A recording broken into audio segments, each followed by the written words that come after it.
The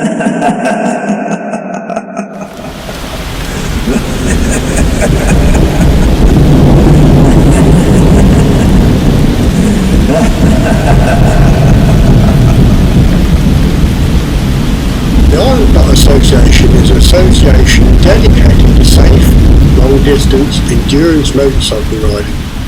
It was originated and headquartered in the United States and has over 80,000 members worldwide.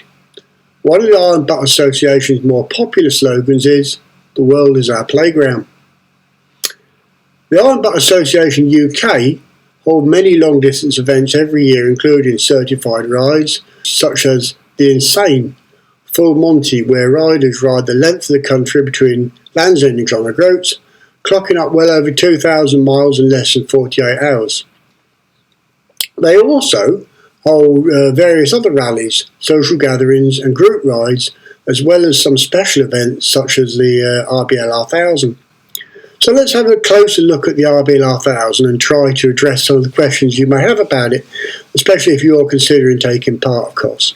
So, I'd like to introduce you to a gentleman named Phil Jones, and as well as being a long-serving member of the Royal British Legion Riders branch, and indeed he is also the Royal British Legion Riders branch regional rep for Wales, and also, more to the point, a hardened participant of the RBLR1000, having completed the event no less than, how many times, Phil? 10 times, I think he told me. 10, yeah. About 10 times. So welcome to Poppy Riders, Phil. Right, thanks. So I'd like to kick off by asking you how long you've been riding motorcycles for, and what was your first bike? Well, I've been riding continuously about 41 years, and I passed my test in Gütersloh in Germany when I was stationed out there on a Can-Am 250, so I suppose that was my first bike really. It was an army bike. Once I passed my test, I bought a Honda CB 750, so that was the first bike that I actually bought. That's all very interesting, Phil. Actually, I did a bit of dispatch riding on the Can-Ams, and the one thing I would never forget about them is the amount of oil the thing's used. Yeah. Anyway, so you've been riding a long time, but what do you ride now? I ride a Triumph Tiger 1200 XCA now. Okay, and what attracted you to that?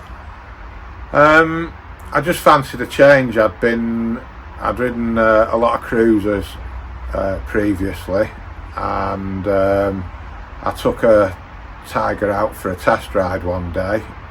I had it all day and I did about 350 mile, and I bought it. Anyway, we're here today to talk about one event in particular, really, the Royal British Legion Riders 1000. For a lot of riders that don't regularly ride long distance rides, 1,000 miles in less than 24 hours perhaps feels like an impossible challenge. When you first signed up for your first RBLR1000 event, did you have any concerns about the event, or indeed whether you could complete it or not? Yeah, I suppose I entered it with a little bit of trepidation, but I've always been used to riding long distances, and I had the perfect bike for the job at the time, which was a Triumph 1600 Thunderbird. So I just figured I'd give it my best shot, and that's what happened. Since your first British Legion 1000 event, you've no doubt gained an awful lot of experience in long distance riding, and you must enjoy it. What do you personally enjoy about riding long distances, Phil? Just being on the bike. I just like riding the bike no matter what, so I'm not bothered what the weather's doing, and like I say, I just like being on the bike, so the RBLR1000 is great. There are various routes you can opt to take, north and south, clockwise or anti-clockwise, and Phil has always done the northern route, probably clockwise and anti-clockwise, but what is it about going north that attracts you mainly to that route, Phil? I just like going up to Scotland really. You know, it's great, especially once you get up into the Highlands and that. There's not much traffic, and you do have a good chance of seeing some wildlife and that you don't ordinarily see. The roads are quite good, and you know, some nice twisties. You can get a bit of a shift on in places, and have a bit of fun. And of course there are a lot of famous beauty spots, aren't there? Loch Ness, and Cairngorms. Yeah, and Speen Bridge, the Royal Marine Commando Memorial. You go right past there.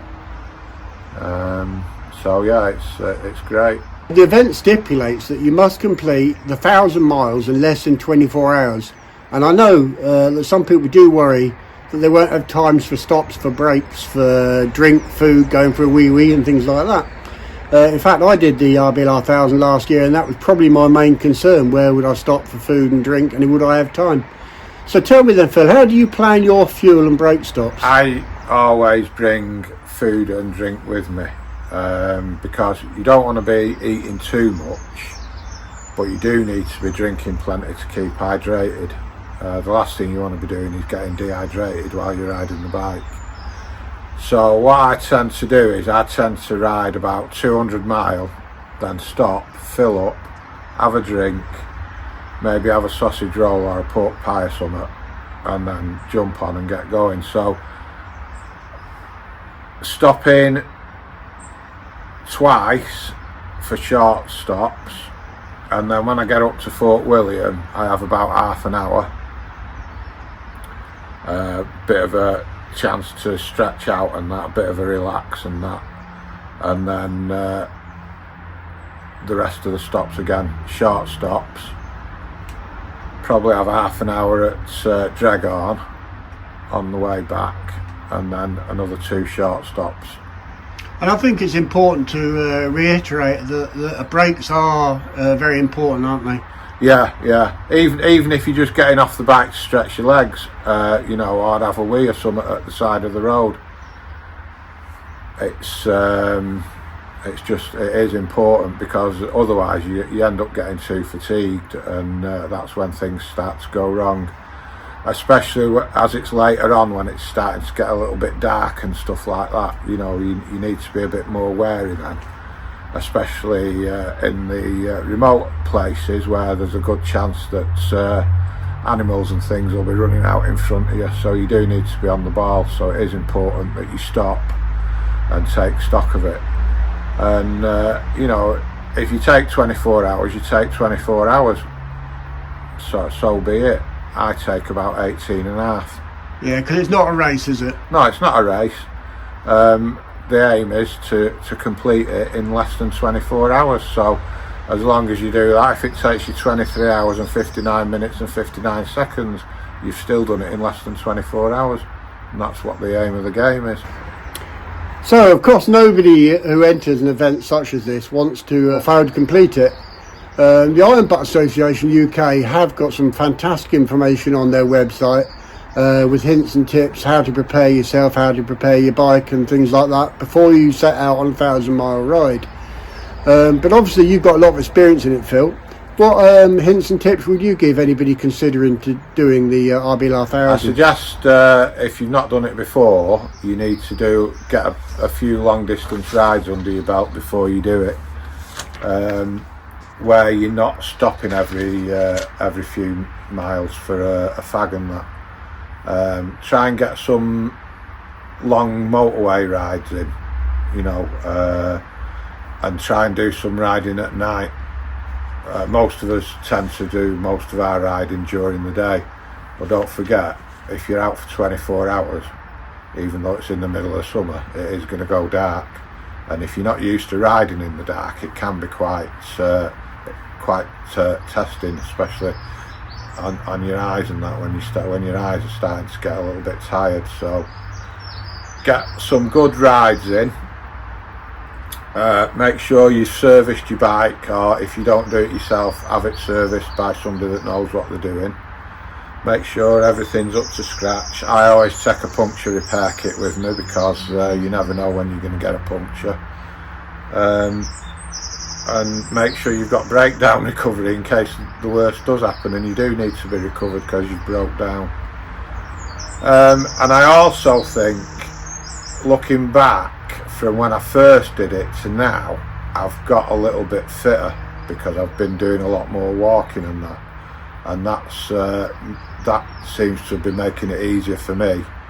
I don't feel as tired and that now when I'm doing a lot of riding, so you know, that's personal preference, I suppose.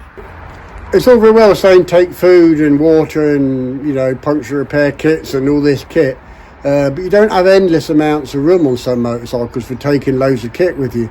So what essential items would you suggest that riders do make sure they take with them? Definitely need to take something to drink. You definitely need to take something like a spare jumper and maybe at least one pair of spare gloves. Don't forget, if it's been raining all day and the worst does happen and you do happen to break down, the last thing you want to be doing is standing around at the side of the road soaking wet through with no warm clothes to put on and nothing to drink. So I think them things are essential. At least a litre bottle of water, at least some dry clothes, and at least one pair of dry gloves. I usually take 3 pairs of gloves with me, so I can change them if they get soaking wet through. Which they do tend to. I don't think there's any such thing as a waterproof glove. No, and I mean, I've all the times I've done the RBLR1000, I've only ever actually done it once where it's never rained. And that was last year. And that, yeah, no. So yeah, you know, you've got to sort of put into your program that you're going to be getting wet at some point. Okay, thanks for that, Phil. Is there anything you would like to say to any riders considering taking part in the RBLR1000 for the first time? Yeah, don't forget, we're supposed to be the riders branch, so let's get out and get some riding done, and enjoy it. You know, that's what it's all about. Riding the bike's supposed to be pleasure, so get out, get some riding done and get on the RBLR1000. A lot of people ask, how hard is it? Well, to be totally honest, last year, 2023, was my first time taking part in the event, and I was full of worries about the whole event. Would I be able to ride for that long? I'd never ridden that distance before. Would I be able to stay awake for the whole ride? To be fair, within 10 minutes of putting a film on, I'm nodding off. Would I have time to stop for a drink, something to eat, go for a whittle? What if the weather was bad? Would my motorcycle be up to it? Well, all I can tell you is that if you do what I did and prepare yourself and your machine well before the event, you shouldn't encounter many problems in completing the event. In fact, we camped at Squire's Cafe Bar from the day or so prior to the event, and it was a brilliant atmosphere there. Plenty of bikes, plenty of bikers, music on. It was brilliant. And also you get the chance to talk to other bikers that are taking part in the event and who have done it many times and get some hints and tips from them. Don't get me wrong though, riding 1,000 miles in a day is not a challenge to be taken lightly. But if you're already a competent rider, it's certainly achievable. Riders that complete the RBLR1000 in 24 hours or less automatically become lifelong members of the Iron Butt Association UK and receive a certificate saying they've completed the event, and there is no membership fee. The certificate acknowledges the fact that they have completed the 1,000-mile ride within the allotted 24 hours. And when you arrive back at Squire's Cafe, more importantly than the certificate, there is hot food and drink provided, and trust me when I say it'll be the best cuppa that you've ever had. If you can't complete the 1,000 miles in less than 24 hours because you're too tired or you've had a breakdown or whatever, you'll still receive a finishing certificate, and of course there's always next year to have another go. Remember, it's always important to stay safe above everything else. If you wish to take part, follow the link at the end of the video and below. Events like this don't run themselves. A lot of people put a lot of work into organising and planning the event for many months prior to the event. But volunteers are also needed to help run the event at the Squire's Cafe. So maybe, if you're interested in the event but don't feel that you're totally ready to undertake riding in the event, you could volunteer to help out.